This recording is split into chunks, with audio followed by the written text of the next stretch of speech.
Sara resign rally, no? Napakawalang kwenta. Wala man lang akong nakilalang personalidad nagsalita doon. At saka yung presidente natin ang mismo nagsabi na hindi siya sang-ayon na iparesign si Sara kasi walang dahilan. Tapos ngayon, kayo, dakdak kayo ng dakdak dyan. Wala rin sense yung mga sinasabi nyo. Pinakinggan ko kayo. Kahit konting sense naman, no? Na maibato nyo kay Inday Sara. And to make a sense, yung ginagawa nyo, nag-aalboroto lang kayo. Kasi ginisa na yung Pangulo nyo patungkol dun sa drug issue. Ang dami pang mga kilalang personalidad na nagsalita patungkol dyan sa issue.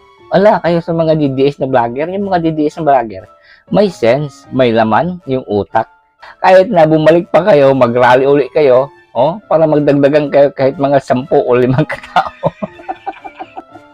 Napaka walang kwentang rally na yan.